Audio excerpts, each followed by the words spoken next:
Good evening, all. Thank you for coming for this summerly intimate meeting of the Kreisky Forum. I am thrilled to have next to me Anthony Pagden, whom I met in Los Angeles, whose intellectual career lets everything to be hoped for tonight. He was educated in Britain and in Chile, went to university in Barcelona and in Oxford, spent in between a stint as a freelance translator, and then taught in Oxford at the Warburg Institute. I had to write this down. In Cambridge as a reader of intellectual history, at Johns Hopkins University, Princeton University, Florence, Harvard, etc., etc. At the moment, Mr. Pagden is teaching at UCLA, and he has written on Louis Buñuel, The Fall of Natural Man, Europe Encounters the New World, Ideologies in Europe, and recently, The Enlightenment and Why It Still Matters. And Anthony, in this book, The Enlightenment, you make a case for cosmopolitanism. And with that, I would say, over to you. Oh, thank you. Well, thank you very much, first of all, for... does this work? Yes, it works well enough. Thank you very much, first of all, for coming on this beautiful night to listen to me. And what I want to do is, in fact, present you with a sort of outline of the development of three forms of language, really, which is cosmopolitanism and patriotism and nationalism. And I want to end with a few comments about what that might mean for us today. So, by all accounts, Diogenes the Cynic, whose name in Greek means Diogenes the dog, was a repellent person. He lived in a barrel in the marketplace of 4th century Athens, denounced all aspects of conventionally civilized life, marriage, family, politics, sexual, any other kind of physical restraint, all forms of social distinction. He even denounced the city itself. He walked around, famously, the streets at midday with a lighted lamp, saying he was looking for an honest man. Today, however, he is probably best known less for this boorish behavior than he is for a reply he gave to certain curious Athenians when they asked him from what city he came. "I am," he replied, "a citizen of the world, cosmopolitus." In fact, he was born in Sinope on the Black Sea. Now, this too was also meant as an affront, a snob rather, because for the ancient Athenians, no human being could be without a city. But it was also an affirmation. For Diogenes, we might infer there existed only two possible forms of human association. The polis, the city, which was always something more than a city, but less than what we would call a state, made up of a number of extended families, and the cosmos, the world, made up of all the cities and the communities of the globe. For the Greeks, membership of the polis was a matter of birth. The Athenians claimed to be truly autochthonous, and their ancestors had sprung literally from the soil. Diogenes' reply, therefore, was like so much of his behavior, unintelligible and insulting. The common cosmos, everyone knew, was clearly not a place one could possibly be a citizen of. And to be without a city meant to be something less or far more than to be merely human. It meant to be a god or a beast, in Aristotle's famous formulation. But although they could not possibly have known it, by asking their question, the anonymous Athenians had set in motion a debate which has grown ever more furious with the passing of time. A debate which, together with the not unrelated one over the gods in which we believe or do not believe, has ultimately been responsible for most of the wars in human history. The debate, of course, is over what unit of society, if any, an individual is bound to give his or her allegiance. For a slightly later school of Greek philosophers, the Stoics, the concept to which Diogenes had given his name, cosmopolitanism, became the basis for a belief about the necessary connection which should exist between all peoples everywhere. Zeno of Citium, the founder of Stoicism, is said to have told his followers, I quote, "We should all live not in cities and demes," that is, local communities, each distinguished by separate rules of justice, but should regard all men as members of the same tribe and fellow citizens, and there should be one life and one order, koinos, as of a single flock, feeding together on a common pasture. It's a much-cited passage, and I shall come back to it later. Many centuries later, the great 18th century French jurist, historian, political theorist, Charles de Secondat, Baron de Montesquieu, wrote in that collection he called his thoughts, his pensées, I quote, "If I knew something useful to me and harmful to my family, I would reject it from my mind. If I knew something useful to my family and not to my country, I would try to forget it. If I knew something useful to my country and harmful to Europe, or useful to Europe and harmful to mankind, I would look upon it as a crime." And I shall come back to this quotation also later. The point of departure in this sequence is the self, the individual, but the ultimate horizon of loyalty and concern is the species itself. It was an image repeated in one way or another by virtually all the thinkers of the Enlightenment. Now, in fact, Montesquieu was using an old metaphor, at least as old as the first century of the Christian era. A metaphor of a series of concentric circles which move steadily outward from the isolated individual to the family, from the family to the homeland or the patria, until finally you reach the whole of humanity. For Montesquieu, as you will see in this quotation, there were also something unknown to the Stoics, but familiar enough to every 18th century philosopher, namely Europe. And I shall also come back to this. Now, the first of these circles, the family, presented no theoretical or any real problems. Then there came, we're members of the family because we're born into it. We have no choice. We're bound, as it were, to love the members of our family, those that are, as the Stoics would put it, appropriate to us simply because they are our kin. Then comes the nation, or one's place of birth, the term, of course, which Montesquieu uses, patrie, or patria. Now, this word derives, of course, from the Latin pater, meaning father, and this fact was crucial in later discussions of what it was intended to mean and what it applied to. Now, from Julius Caesar on, the Roman emperors styled themselves pater patriae, father of the fatherland, and in doing so they adopted what had been the Aristotelian description of monarchy as analogous to the relationship between a father and his children. They also had effectively shifted the focus of loyalty and identity, which under the Roman Republic, the Res Publica, had been focused on the people and the city of Rome, to the person of the ruler.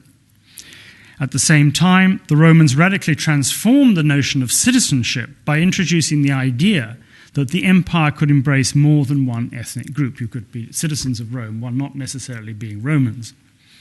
The patria under the Principate, that is to say what currently referred to as the Roman Empire, became the extension of the person of the ruler, and as a consequence its members were transformed into a kind of imaginary ethnic group, an imaginary ethne. As the Greek orator Aelius Aristides told the Emperor Antoninus Pius in around about 143 of the Christian era, "Your wonderful citizenship," I quote, of which he said, "there is nothing like it in the records of mankind, has united the better part of the world's talent, courage, and leadership, so that no one worthy of rule or trust remains an alien, but a civil community of the world," quote, "has been established as a free republic under one, the best ruler and teacher of all, and all come together as into a common civic centre in order to receive each man his due." End of quote. Now, crucially, at the centre of this free republic, and Aristides is using the word public here not in its constitutional sense, but in the traditional sense of the public thing, the common good, was, of course, at the centre of this was the emperor, the father of the patria. He was also, of course, Antoninus Pius, that is, as befitted someone who is now the father of all humanity, a god, even if he had to wait until after death for deification. His imperium was not, as it had been for the Roman Senate under the Republic, a merely mundane right to rule. It was a quasi-mystic power reserved to him alone. Now, although deification obviously ceased after the final triumph of Christianity, the Christian emperors did their best to deck themselves out with semi-divine trappings and claimed to be, if not themselves gods, then the next best thing, to derive their powers from God alone. With the collapse of the Roman Empire in the West in the 6th century, Roman universalism and a belief in universal citizenship, of course, vanished along with it. The kings of the petty states, which arose out of the debris of the Roman world, insisted, in the often repeated phrase of the 12th century French jurists, that each ruler was, I quote, an emperor in his own kingdom. What survived, however, crucially, was the notion of semi-sacred kingship. Like the emperors, the kings of Europe recognized no superiors on earth, except in some cases the Pope, and they exercised sovereignty over their own peoples absolutely, as God was thought to do over all of humanity. And this rulership, this imperium, was like God's own, highly personal. If God was the Father in heaven, the monarch was the Father on earth. He, this monarch, therefore became an object of devotion, second only and slightly below, of course, the deity. This made any opposition to the royal will not merely treason, but also potentially heresy. As the French jurist Cardin Labray expressed it succinctly in 1632, when one insults the king, one insults God himself. And just as every person is obliged to love God, as every person is obliged to love their parents, so every subject is obliged to love his monarch. In such a society, there could only be subjects, not citizens. By ensuring in this way that criticism should seem both unnatural and heretical, they had also ensured that their subjects were dissuaded from any independent judgment. They ruled, as Immanuel Kant would later say, over children, not adults. And if this kind of love was incompatible with objective evaluation, hence the famous demand that the patria be loved right or wrong, it was clearly perfectly compatible with hatred and distrust and for the dislike of those who were not members of the same family. As the Dutch humanist Desiderius Erasmus lamented, the incessant internecine warfare to which all of the European peoples seemed to be committed, in his view, derived from the fact that, I quote, practically every Anglo hates the Gaul and every Gaul the Anglo for no other reason than he is an Anglo. The Irishman, just because he is an Irishman, hates the Briton, the Italian hates the German, the Swabian, the Swiss, and so on down through the list. Now, so I'm trying to draw a picture of the notion of, as it were, political association and political loyalties, the conception of political loyalties in the earlier part of the 17th century, 16th and 17th century, as a kind of precursor to the 18th century period, which is what I think is most crucial for us today. Because by the early 18th century, all of this had begun to change. The language of love and devotion, of the willingness to sacrifice oneself for the patria remained. What changed was the understanding of what the proper object of that love should be. Now, on November the 15th, 1715, Henri-François d'Argenceau, the Lord Chancellor of France, delivered a now famous speech on love of country. The patria, he declared, meant not the love of the monarch. What it really meant was the love of the res publica, that's to say, the love of the common good. That good, the common thing, as he put it, was constituted by the body of citizens, I quote, who enjoyed perfect equality and perfect fraternity. And he equated this with true republicanism. In republics, he went on, I quote, every citizen from the earliest age, practically from birth, grows used to serving the state as his own. This perfect equality and the kind of civil fraternity which makes all citizens like a single family interest them all equally in the fortunes and misfortunes of the patria. Now, d'Argenceau has often been representative as if he were a kind of French revolutionary avant la lettre. He was not. He was a good magistrate. His oration was a moral exhortation rather than a demand for change. And it was certainly not directed against the monarch, of which he was a loyal, if not uncritical, as befitted a good magistrate, servant. His appeal to something beyond the nation of which Louis XIV, of course, famously believed himself to be the incarnation, was part of a shifting political language, one which was intended to lead to a new enlightened embrace of something far larger than their narrow identification of king with country and of subject with king. For d'Argenceau, the object of the love and the phrase love of patria had shifted from the father to the family itself, from the person to the community. The patria was for him a community, a group. You owed it your love and your life, but you were also a part of it. You were crucially a citizen, not a subject. For crucially, it had no father. The citizens of these fatherlands, wrote Kant later on, are those human beings who constitute a people, a folk, as opposed to what he called a government established on the principles of benevolence towards the people, like that of a father towards his children, which is paternalistic government and is the greatest despotism thinkable. Now,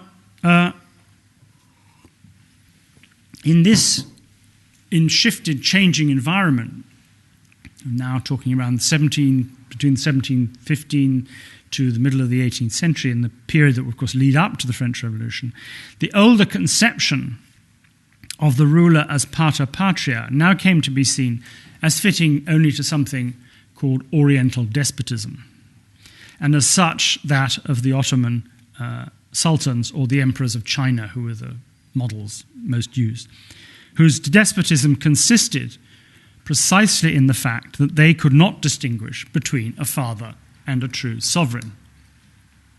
The emperors of China, wrote Montesquieu, are very eager for the people to believe the maxim of the Chinese philosopher, Confucius, that the empire is a family and the emperor is its father.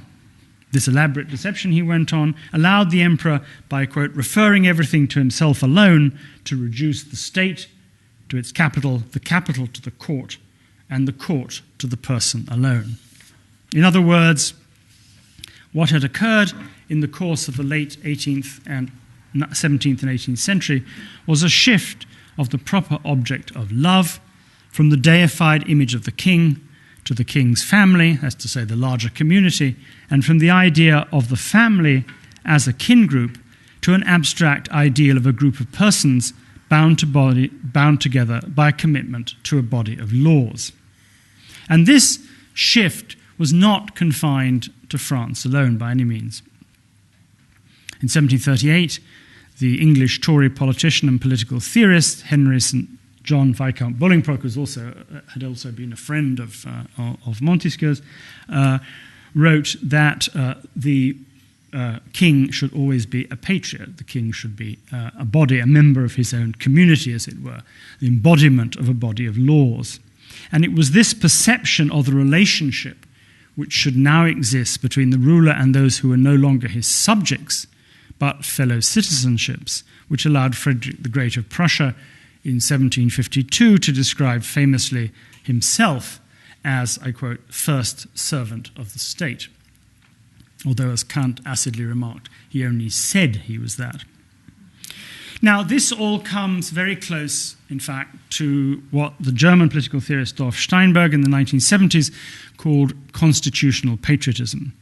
The identification not with a place or religion or language or an ethnic group or even a culture, but with a constitution adopted and defended by a particular group of peoples, and therefore, in theory at least, extendable to all peoples.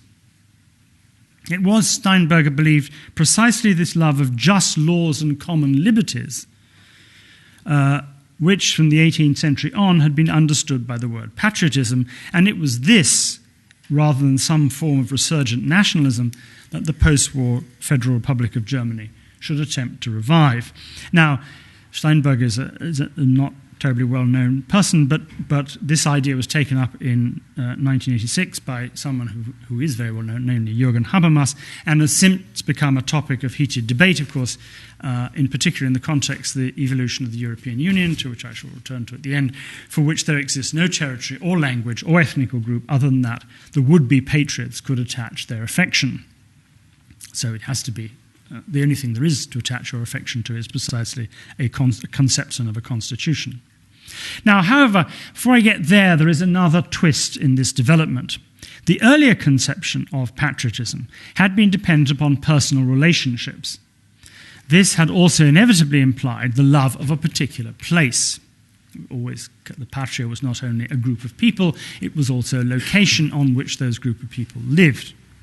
Now, however, the patria had been converted into a kind of free-floating version of what Aristides, remember, had called the common civic centre.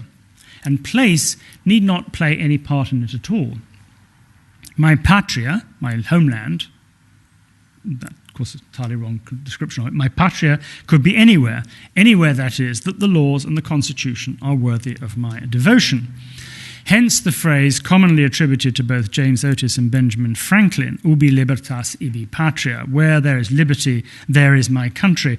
And of course the American revolutionaries made a great deal of this. Their country wasn't a place at all. It was a conception that they had created ex nihilo in precisely the pursuit of a just constitution. It's the constitution, and still, of course, a very strong sense in the United States that this is what it is, which makes the nation or makes the people.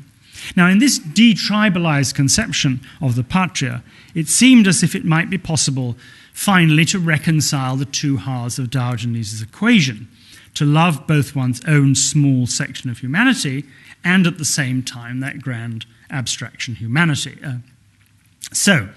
And as the Swiss historian Isaac Iselin in 1763 wrote, real patriotism is only an emanation of the pure love of humanity. Now, but would it not be proper, therefore, to call any person who took this position really a cosmopolitan? Wasn't that what we're really talking about? So that patriotism has sort of perished or elided into and been absorbed by the notion of cosmopolitanism. Perhaps, but there are three problems with cosmopolitanism. Now, the first of them was the frequently repeated claim that cosmopolitans were simply rootless beings. His or her love, since it is supposedly reserved for humanity, is so diffuse as to be meaningless. The general perception of Stoicism as an essentially bloodless denial of passionate attachments of any kind only seemed to endorse this. Those pretended cosmopolites, as Jean-Jacques Rousseau scathingly referred to them, I quote, who boast of loving all the world in order to enjoy the privilege of loving no one. For Rousseau, as for so many others, patriotism made for good ideological cement. No true society could exist without it. Every patriot, I quote, is hard on foreigners. They are but men as opposed to citizens, and they are nothing in his eyes. So that's the first problem with cosmopolitanism. Rousseau contrasted it, of course, unfavorably with patriotism, which was the key ideal component for his new republican constitution. But at the end of the 19th century, a new conception of the proper unit of human allegiance took root, something with which Rousseau himself, of course, has been closely identified, namely what the great French sociologist Émile Durkheim called that, quote, obscure mystic idea of the nation. Now, the term as we use it today is relatively recent. It derived from the Latin meaning being born and implies, this is the significance of the origin, of the existence of a race, a stock, a kind, an extended kin group, if you will, an ethnos, if only in reality an imaginary one. The nation was made up of one people. As Kant put it, I quote, human beings who constitute a people, folk, may be looked upon analogously to descendants of a common set of ancestors, even if in fact they are not. The nation then was a people living on a particular patch of earth, ruled over by a single sovereign, who derived his authority, or its authority, precisely from those people living on that patch of earth, and speaking a single language, of course, something which has subsequently come to be seen as an essential part of a common national identity. And claiming, even if they didn't actually possess it, some kind of common ethnicity.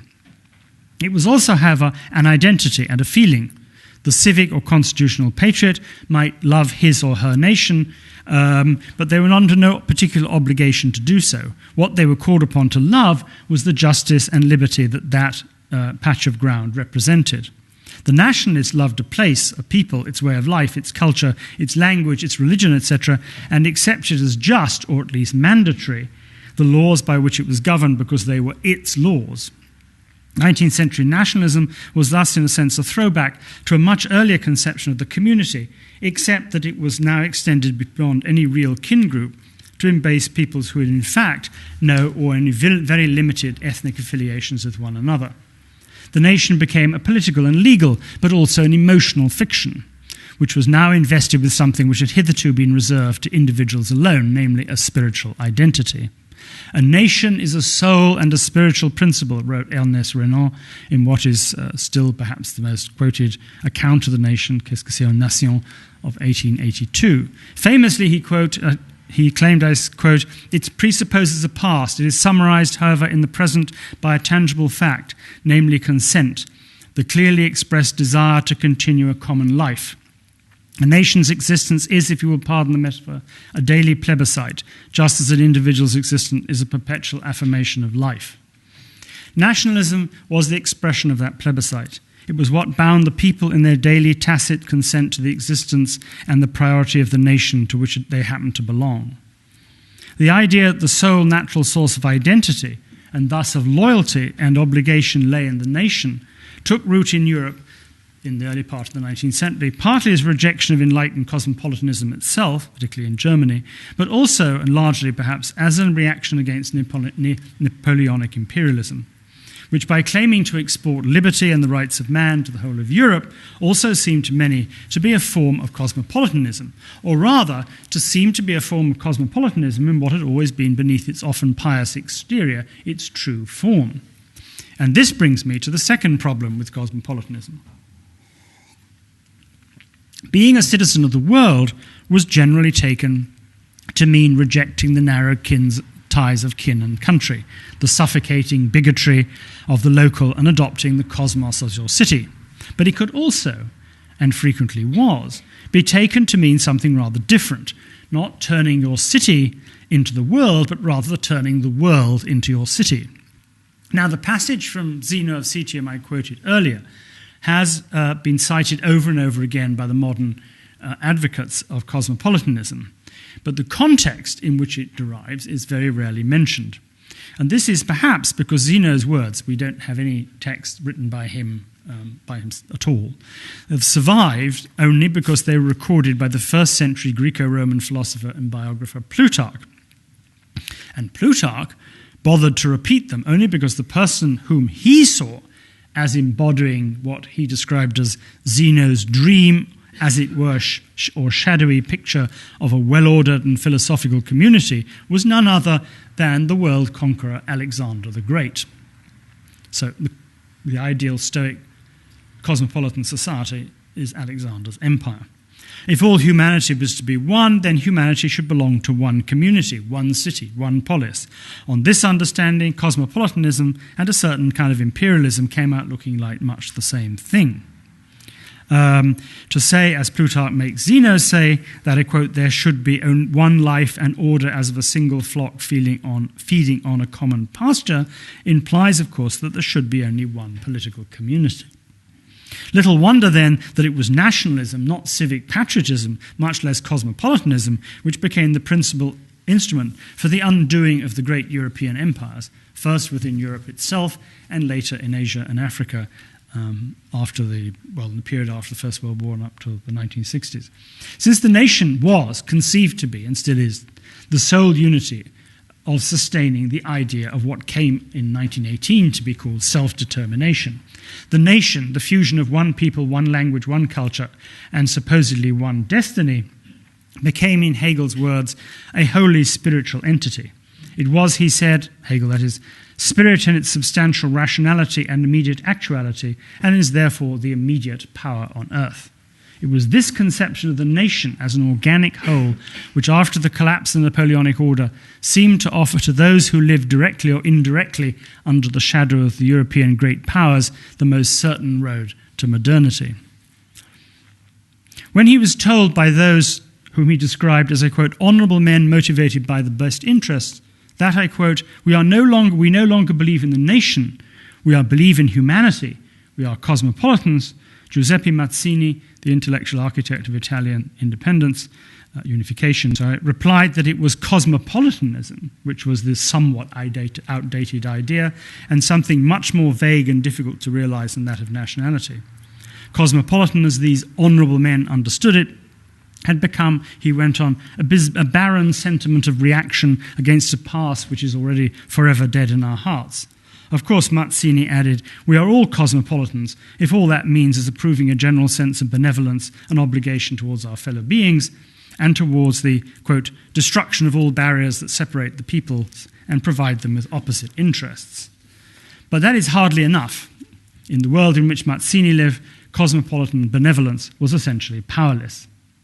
For the third and final object to cosmopolitanism was that ultimately all it was concerned with was individuals. And this is a crucial point because modern advocates of cosmopolitanism, of course, stress this point very strongly. It's precisely because it's concerned with individuals, not states, that cosmopolitanism has any chance of standing at all. But for Mazzini, the cosmopolitan stood in his own understanding of the Stoic circles, I quote, at the center of an immense circle that extends around him and whose limits are beyond his grasp. He is not so much wrong as ineffectual. He does what he can to the best of his abilities, but in the end, all that amounts to is charity and mere almsgiving. Quote, from Mazzini's perspective, the modern world was not made up of individuals. The collapse of the Napoleonic Empire, the last attempt, of course, before 1939 to build an empire on European soil, had carried away with it the early hope for what Kant in 1795 had called a cosmopolitan right, whose final expression was to have been a world of federation of peoples. In the aftermath of the Congress of Vienna of 1815, Europe found itself in the iron grip of the so-called Holy Alliance of Prussia, Russia, and Austria, these new masters of the world united against the future, as Mazzini called them. And the only power that could resist them was the rejuvenated nation-state.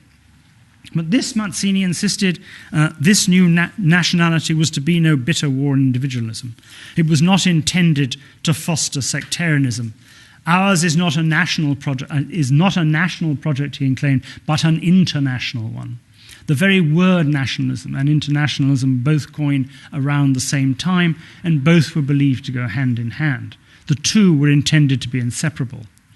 The new nations, unlike the old medieval patriae, have no reason to fight amongst themselves. Mazzini's nationalism had as its ultimate objective the reconciliation, therefore, of country, patria, and humanity.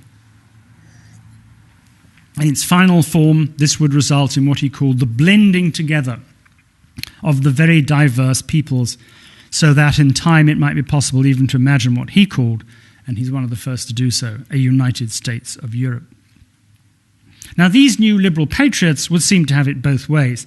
Not only could they now claim to be patriots and cosmopolitans, they could also claim that the only way to be a true cosmopolitan was by being a patriot, and vice versa. The nation, however, at least in the understanding of what that word meant, which emerged in the later 19th century, turned out to be as exclusive and inward-looking and ultimately destructive as the old idea of the patria had been. The flaw in Mazzini's vision of unity in diversity, to borrow the motto of the European Union, was, for all that Mazzini distrusted what he called Hegel's adoration of force, his own understanding of the nation, unlike the civic or constitutional patria, was nevertheless what Hegel described as an ethical totality through which, quote, individuals find their essential nation expressed. For Mazzini, this implied some kind of communal bond. For Hegel and his German contemporaries, however, the true expression of the nation was, I quote, a powerful striving for the possession of importance and splendor. And of course, the best way to achieve this was through warfare. Now, the real problems, however, with both the older notions of patriotism and nationalism as an attempt to create cohesion in the modern world lies, I think, in this word love. Love is a passion, and as such, it requires an object. The object is always a person, or a god imagined as a person, or in this case, a group of persons imagined as a person, single person. It is also, as we know, exclusive, or else it is merely metaphorical. and we only ever love what we know. There was indeed something in Rousseau's sneer that the cosmopolitan, I quote, loves the Tartars so as not to have to love his neighbours. There is, as David Hume put it in his great treatise on the human mind, no such passion in human minds as the love of mankind, merely as such, independent of personal qualities, of services, or of relation to oneself. I mean, i.e., you cannot love humankind. The implication latent in the phrase love of country is that it might be possible to experience deep emotional attachments to persons as members of a group whom one does not actually know, and whom as individuals one may even actively dislike, only because they are members of a group. The larger or more alien or more abstract the thing that one is supposed to love becomes, the more impossible it becomes to imagine what that love might entail. Hence the need to anthropomorphize gods and animals, or to transform them into symbols. This, it seems to me, is one of the main defects of the idea that one might love a constitution or a body of laws. It's even more, as I've tried to argue, it came to seem plausible to adopt the language of human love to the patria and the nation, because both were originally conceptualized as the extension of a family. And so long as you cling to this idea that at least in part what you're loving is your own family or your own kin, then you can extend that metaphorically or imaginatively to something larger. But a constitution cannot easily be made to look like a person. You cannot anthropomorphize it, or even turn it into any very compelling set of symbols. Even the North Americans I mentioned earlier, for whom the Constitution has always perhaps been, but certainly in recent years has become a fetish object. People carry copies of it around in their pockets and so on. Has never been, no one's ever really succeeded in giving it a personal identity. And no one, I don't think anyway, ever speaks of loving it. All that is reserved, of course, for the American people, who are, of course, the body that it owes its very identity to the Constitution. The Constitution creates the people are the things you love. So, the European Union has struggled vainly and mistakenly, in my view, to foster something analogous to a national identity in order to fulfill this gap, this credibility gap we're constantly hearing about. Something that is to love, something which might transcend its national borders. But none has proved to be very successful. Neither has the attempt to borrow some of the more obvious trappings of nationalism itself. We all know about the European flag, the national anthem, that doesn't have any words to it, a few festivals. None of these factors have ever been very successful, precisely because what lies behind them is not a set of persons or a person or even an imaginary set of persons and an imaginary family, but simply further abstractions. If loving the European Union seems faintly absurd, that is perhaps because the very idea of loving anything other than an individual, or possibly a family, is itself an absurdity. The false appropriation of basic human passions and a centuries-old attempt to assimilate the collective with the individual. Renan's daily plebiscite was an act of will performed by individuals. But it cannot in itself, except in the most hyperbolic terms, in the terms that he imagined, really generate love in the absence of some concrete object of love. It can generate loyalty because the loyalty is the plebiscite generates loyalty. But love is quite another matter. So, to conclude, let me now return to Montesquieu's formulation of the Stoic circles, which lay at the roots, as I see it, of all forms of Enlightenment cosmopolitanism. You may remember that what he said was, if I knew something useful to me and harmful to my family, I would reject it from my mind. If I knew something useful to my family and not to my country, I would try to forget it. If I knew something useful to my country and harmful to Europe, or useful to Europe and harmful to mankind, I would look upon it as a crime. Now note here that no one is being asked to love anything. Utility and harm are the key terms. It is indeed a strangely Epicurean recasting of a Stoic image. In the world in which we live, the nation-state, as it was conceived in the 17th century and reinvented in the 19th century, is slowly undergoing a radical transformation. Very slowly, it's true, and possibly not in very many places at once. The kind of fierce nationalism of the past, again, in only a number of places, which demanded the rejection of the claims of other people, often only because they were other, that nationalism which has led to genocide, ethnic cleansing, and all manner of hideous religious revivals is, and again, I say this with qualification, beginning to fade. Modernity is, therefore, I would argue, despite all, inescapably cosmopolitanism. It is a daily, simply because of anything else, it is a daily reality for most, even if there's nothing, in fact, resembling Renan's plebiscite to sustain it. International finance, the IMF, the World Bank, the Internet, not to mention, of course, more importantly, the agencies of international community, the International Court of Human Rights, the International Criminal Court, European Court of Justice, and so on.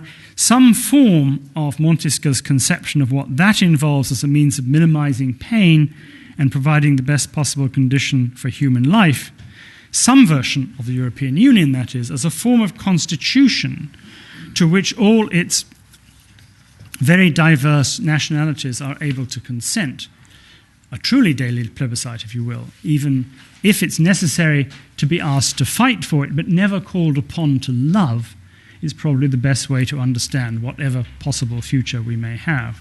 Now, within this larger framework, some form of civic constitutional allegiance will have to be linked to an ever-present awareness that every nation, every patria, state or people can only ever be part of a larger world from which now we can have no escape. Thank you. Thank you.